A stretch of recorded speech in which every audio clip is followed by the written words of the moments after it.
That was a lot of burpees. That was a lot of burpees. No matter how fit or driven you are, if you're used to completing your fitness routine at a gym, being forced to work out at home can be a tough transition.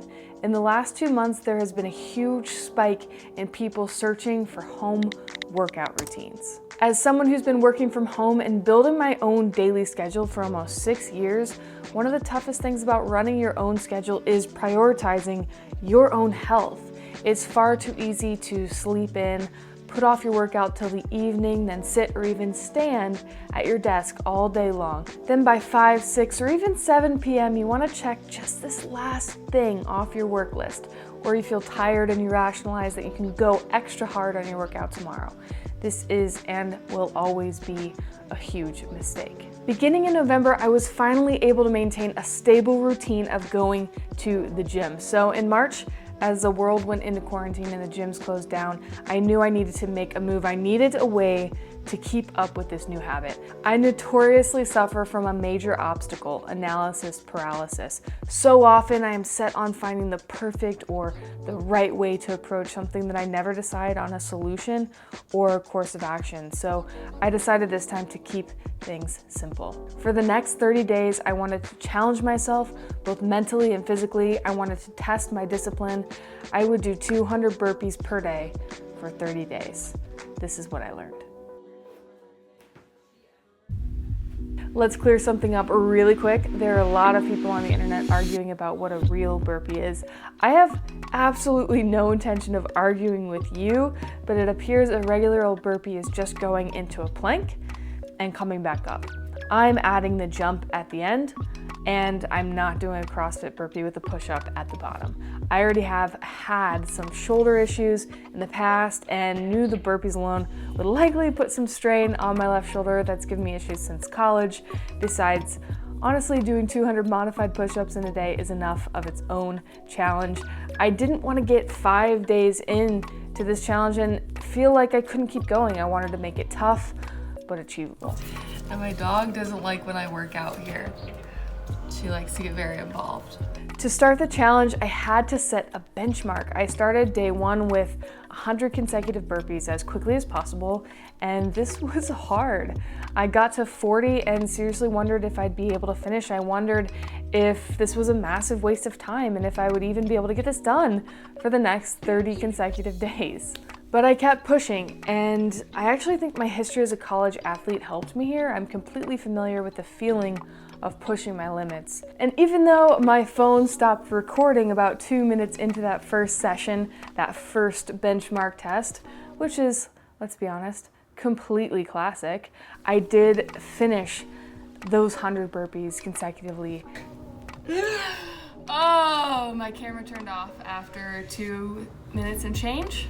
And it took me 16 minutes and 19 seconds, which was a long time. From all of the research that I had done on what a good time was or what a measure of 100 burpees and what time made you what level of athlete, 16 minutes was not good. So let's just say I was excited to see what kind of progress I could make over the next 30 days. But honestly, this whole challenge was a huge wake-up call. Alex, you were a college athlete, you are a national champion. You had to push yourself through physical limitations literally every single day without question. What changed? Why are you so weak now mentally? Why do you avoid hard things? It was a bit of a spiral. So day 1 was off to a great start. I stepped back from that negative self-talk though, and I tried to think about it in a more constructive way and actually tried to work through these mental limitations. Now, limiting beliefs and discipline could make up several other videos, so for now, I'll just say it took some serious self-reflection, but I think I did actually find some answers and I'm on the right track with figuring that out. But I continued on with the challenge the rest of that day, even setting an alarm every 45 minutes to crank out my set of 10 burpees. Hey Google, set a timer for 45 minutes. Sure, 45 minutes. And we're starting now. I already tried to use the Pomodoro technique on a daily basis, and over the years I've found 45 minutes to allow me enough time to get into a flow, and it's about the right of time where I'm running low on my ability to focus deeply. So the burpees were actually the perfect 5 to 10 minute break between those deep focus sessions. Don't worry, I won't take you through the entire challenge day by day, but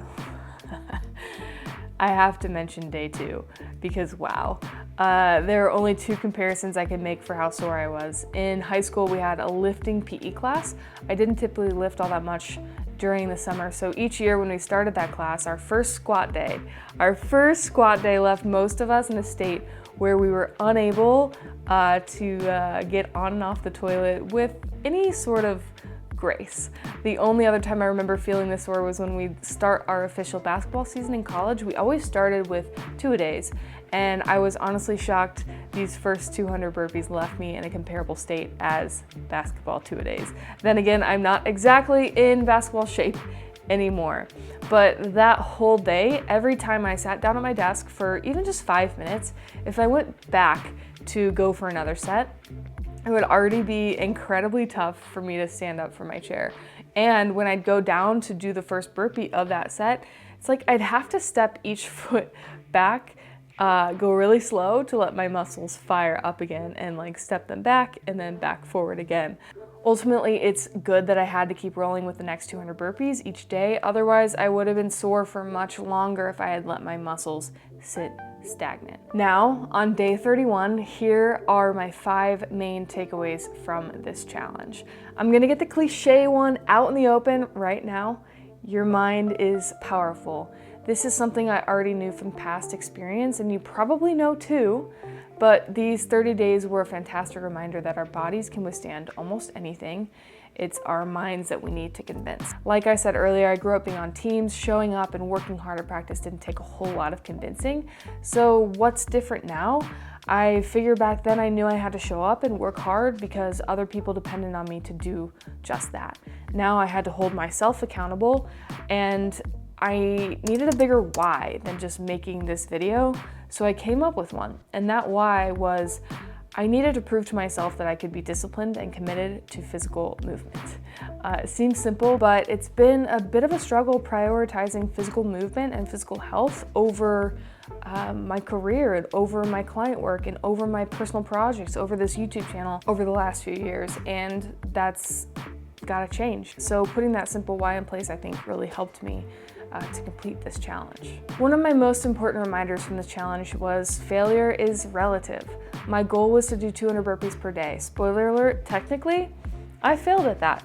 Day 6 and day 22, I completed 0 burpees. Day 22, I had a client deadline that stole my focus, and before I knew it, it was 11 p.m. and I hadn't started my burpees for the day. And I wasn't even finished with my client work, so it didn't happen on day 22. And on day 6, even though my legs were no longer sore, my shoulders actually were feeling really rough. And the worst, weirdly, was my fingers. I've had surgery on my left wrist after tearing a ligament in there in college. So to avoid wrist pain, I was doing burpees on closed fists. And my fingers, they felt weird. And combine that with the shoulder concern, I did make an executive decision to give my body a rest. More important than my burpee goal per day, though, was my goal to commit to something. And it's so easy to miss a day and let it derail you. And that's oftentimes what I've done in the past, but I didn't let that happen here. And I'm proud of that. 2019 Alex maybe would have allowed that temporary failure on day 6 to derail the entire process. I probably would have said, well, there it is, I failed, I have to start over next week. And then that gets pushed back and pushed back and pushed back. So might as well call it quits. But that has never done anyone any good, and I'm excited that I stuck with it. And no matter what you're doing, you should always take care of yourself. On day 6, that meant giving my body a break. The goal of the 30-day challenge was definitely not to injure myself. And on the same note of taking care of yourself, beginning this challenge was also my way of doing that. Doing burpees every 45 minutes, or really any type of movement, is a great way to ensure I keep moving throughout the day where I'm typically sitting or even standing at my desk in front of a computer. So much of our workforce is sedentary. We have to find a way to move more. And through this challenge, burpees have quickly become my favorite way to do that. Doing just 10 burpees gets my blood pumping, which serves my creative work and reminds me to make healthier choices throughout the day. On day 8, I completed my second 100 burpees test, 100 consecutive burpees to track my progress after my first 7 days. I predict some improvement. I don't think it's gonna take me 10 minutes. I think it might take me like 15. It's gonna be great.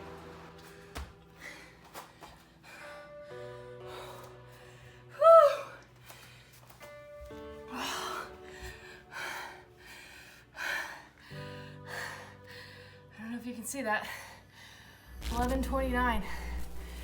Oh my God, that's improvement. After only 7 days of doing burpees, I had already improved my time by almost 4 minutes. I was honestly blown away by these results already. This is proof things can change so quickly, and if you want to get better at something, do it and do it often. Practice makes progress. Right now it is 3:20 and I'm just now starting. It's not going well. It's not going well. 8 p.m. and I have only done 40 of my 200 burpees. 7:30 p.m. I'm gonna do 200 burpees today. Haven't started. It's gonna be awesome. These 30 days weren't perfect. Most days I started my burpees by 10 a.m. at the latest and pretty much stuck to my 45-minute timer. There were some days I got my start at 5 a.m. Other days I didn't get to my first burpee until 7 p.m. A few days in, I had the thought that it would be even more beneficial to my health if each day I started with 100 burpees for time. I was positive I'd see better health and time results by doing that. But every time I said I'd do that to kick off the day, I was dreading the start, so I'd put off the first burpees well into the afternoon. I realized after that I just had to keep it simple. I had to keep it doable, because by avoiding those burpees in the morning and putting it off, I was making the challenge more difficult. And ultimately, I wanted these to serve as a constant movement throughout the day anyway. And by doing them throughout the day, I have, for the first time, proved to myself at least that consistently moving and getting my blood flowing at least once every hour actually improves mental clarity and my ability to focus. I did see a noticeable difference in my focus and my mood. Just finished the third 100 for time test after 2 weeks of doing 200 burpees a day. My time was 10:54. Improvement today, not feeling my best, but still a 35-second improvement, so keep rolling. It is second to last day of the burpee challenge, 6 p.m. Done for today. Excited to do my final test to see how long it'll take me to do 100 for time tomorrow. Still hard, but it's not as hard as it was. Pretty pleased with my time. 8:57. And I find that burpees are a perfect cure for that afternoon lull. After 10 burpees, I feel energized and ready to roll on my work. Even 10 days later, I still have my mat out, and I'm doing about 100 burpees per day. I'm not sticking to a super strict schedule because, let's face it, sometimes it's nice not to be half sweaty all day long. I want to wish you the best of luck with figuring out what workout schedule, what fitness routine works best for you in this time where many of us are trying to figure this out, how to work out from home. Of course, if you liked this video, you can always like and subscribe or send me a DM over on Instagram. I'll always respond. But what you should really do is watch the rest of this playlist I put together for you. If you liked this video, I know you're gonna love what's going on over there. So I will see you in the next one. 100 more burpees. I'd like to shower and be done. It's Friday night, so I may crank these out a lot faster.